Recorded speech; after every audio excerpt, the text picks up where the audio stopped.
There are many, many things that you will hear, that you will say, that you will have to do when you become a parent that you just couldn't plan for.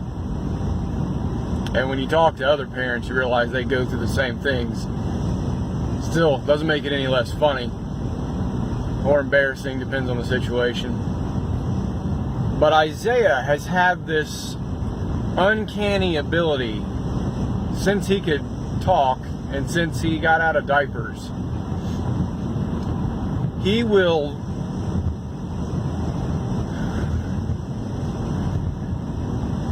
be able to tell you how long it's going to take him to finish going to the bathroom. And I don't mean 5 more minutes, Daddy. I mean, hang on, Daddy, 3 more. All right, now 2. Only 1 more turd. I'll be done. And to be honest, it seems like he's been pretty accurate.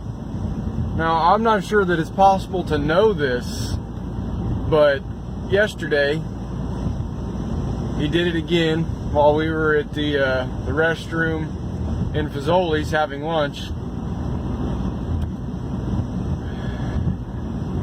He comes and sits next to me, starts poking, whispering in my ear, "Daddy, gotta go." I realized I smell something, so we gotta get him to the bathroom. Punks. While he's in there, you got to make sure that they don't have automatic flushing toilets, because for some reason our kids do not like those. And I've seen a lot of other kids, when a parent will take them in there, they have to make sure that they don't freak out and jump off the toilet when it goes whoosh. Some of them are strangely loud, you know, they don't want to get clogged with some stranger's fecal matter. Anyway, they don't like the flushing toilets, so you got to put toilet paper over the sensor to make sure that it doesn't happen while they're sitting there. Then you got a bigger problem when a kid falls on the floor with their pants down. And they hate the hand dryers. And I don't know what the deal is with hand dryers, but a lot of them, they still don't work any better, but they sound like a freaking jet engine.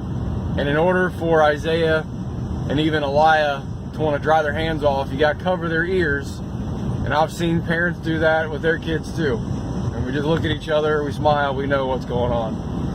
But Isaiah is sitting there in the bathroom yesterday. I'm standing by the door because there's no room to stand and wait for somebody. Isaiah's in the stall. Guy walks in the door. He's got to use the urinal, which means I've got to awkwardly look away because there's nowhere to direct your attention in this tiny bathroom. He's doing his thing. I said, "Bub, are you done yet?" And while that guy's still standing there, Isaiah says, "1 more, Daddy." The guy peeing just starts laughing. Can your kid count what is inside of their bowels?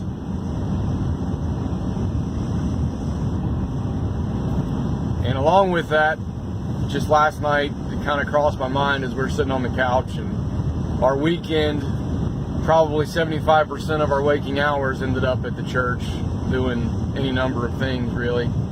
So we didn't have lunch yesterday till 4 o'clock or something ridiculous, which means we didn't really do a dinner. That throws the kids off. Sheree lets the kids stay up late because we spent all weekend doing other stuff. We didn't spend much time at home. It's like, well, as long as I'm on the same page as you, I know not to yell at them. But what occurred to me was all this time we spend running to do whatever it is, all these hours we'll spend through the week in the evening.